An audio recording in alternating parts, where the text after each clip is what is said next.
Good morning. I thought I'd show a little bit up close, a little bit more about the dichroic sculptures that you see a lot of now coming out. Quite a bit, quite a few artists now on Instagram, internationally as well. Um, from Japan, Yuri in Canada, and some of the people out there are really making some pretty strong statements. But I'd like to educate, open the eyes to the people who are bystanders who showed a lot of interest in our kits, by the way, because I'm going to approach this in an emotional and yet pragmatic way. The emotional, the theoretical way of feelings and passion, oh, I can't wait to do it again, to the pragmatic way that says, wow, this was a financial gain or it cost me this. We got two different ways of viewing. So let's look at this cube here, this beautiful cube, very simplistic. Do you realize that there's no saw cuts in this whole cube? We're going to show you an evolutionary way of how this is done, and I'm going to lay in what this little layout here shows you. You're going to be able to see and add that up in your mind to somewhat feel the enormity of this. This is a 2-inch by 2-inch by 1 3/4 inch cube. We're not boasting artistic value.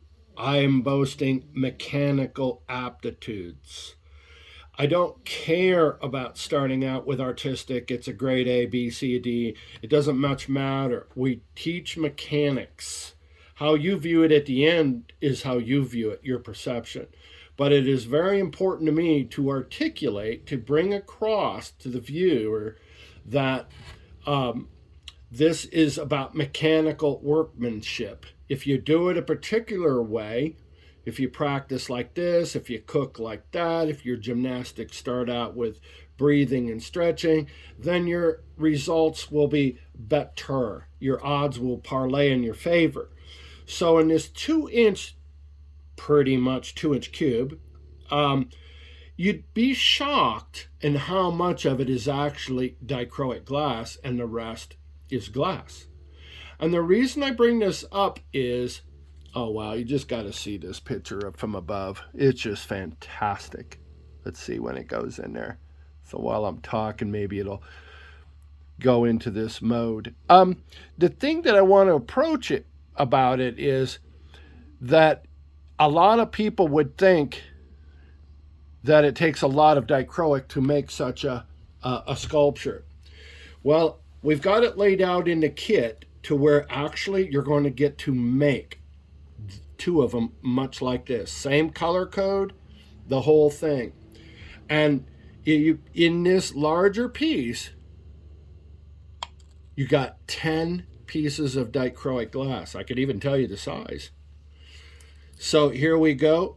These little guys get sandwiched in between these so that it appears glass, dichro, glass, dichro, glass, dichro, glass. That right there is exactly what you see here. And with that, you could see the raw glass right here versus one that I glued together and put a polish on it. Or not a polish, but we ground it in where we ground off these rough edges. Now, what I would like to bring attention to in these guys is quarter plate glass, quarter inch, quarter plate, doesn't matter what substrate you're using. It doesn't often break in a perpendicular 90 degree like a coin edge. And sometimes they run off at some pretty wicked angles. I advise you to hit these lightly with your lap wheel and hit the edge so that you take off those devil points, those raggedy fingernail-esque things that can snag you. But more importantly, if you don't, often your sculpture will start taking a really directional, off-centered, like it should be here, view because you're seeing the glass sticking out.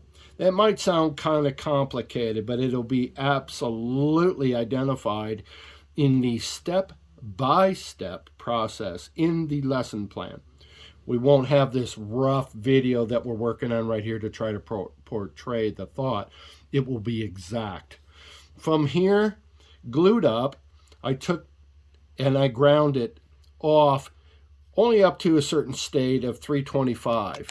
So it's nice and smooth, and this is glued together, so it's nice solid.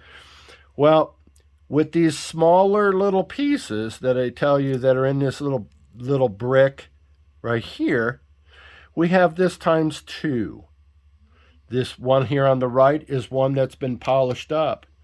Look at the gleam and the glimmer in that. That's just gone from this raw, identical color combinations, as you can tell. Look how vibrant and pretty that becomes just by taking this and putting a polish on it. Quite fascinating. So if I lay my polished one on the right and my raw one on the left, in the middle, dichro, clear, and dichro. Once we put that together and do this, how amazing is that? Once you see no cuts, no saw cuts, we just put this together in components, and then you encase it. Encasing means you put clear around it so that none of the dichro, as in here, reaches the edge unless it's encased. Once you encase, you add that dimensionality. In fact, just with this clear glass, it's amazing the difference. Before, after. Kind of hard to tell in a camera that's not quite as 3D gifted as us humans are. But if you envision encasing your piece, then the pieces at that crisp edge are inside, and there's the magic, where everything is clearly defined. Square edges that are so accurate, it's mind-boggling. Pigeonholing you into a corner of just frightful exuberance.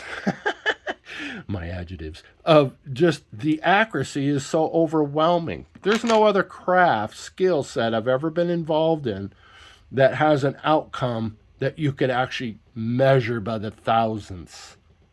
That is just mind-boggling for me. I've done many stained glass pieces, fused glass pieces, other forms of art, but nothing just provides these type of angles and whatnot. And it feels like perfection. When you hold it, you're almost careful because you feel like perfection is right here, not a raw stick. I know that's kind of a crazy thing to conceive, but when you see this and you realize it's possibly one of the most elementary forms to make, but beauty's in the, look at that, look at that, look at that. But beauty is, as they say, in the eye of the beholder. Well, for those who love accurate simplicity, then this is the beauty in your eye. For others that need much more complexity, well, to each their own. But let's remind ourselves that there's beautiful things in simplicity, and we don't want to forget them by overrunning ourselves with anxiety of having to build on our first project the most complex thing to get us our gratification. Chances are you're going to suffer from frustration if that's your mentality. Start out simple, mechanically wise, learning as you go, learning your color patterns because it means a lot. If you're not keeping track of your colors that you're using, dichro up or dichro down, you're going to be surprised at how much of a difference it can make. But in our lessonry, you're going to see how and why.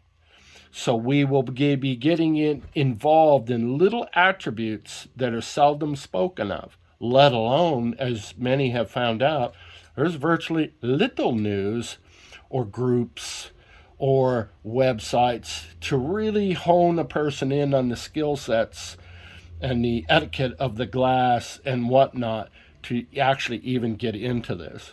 We hope we're the first, and we definitely will be the most thorough.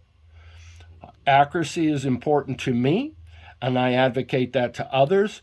And what do we do to get ourselves there? What's the proper way of what's the proper cutters you're going to need on hand, and all these little attributes. We will be summing these up in a textual form, text for the academia, for the pragmatic, where they can reference per page, and then for the video support of people who are the theoretical imaginative people who could actually see even other attributes working at the same time. So when you look at a sculptured piece now, keep in mind a great deal of that is glass, and the value of now these pieces reflecting within brings out this huge pulsating magnification of just the wonderment of all this stuff swirling. To think that not all of it is dichro. A whole lot of this experience is just reflections. Isn't that amazing? The beauty of simplicity. I love it. Hey, thanks a lot for watching. I'm sure you're going to enjoy what we're going to be producing in video and in text form. And DM us for direct messages for the interaction where we can send you information and such. And looking forward to working with you. Thanks for watching. Bye-bye.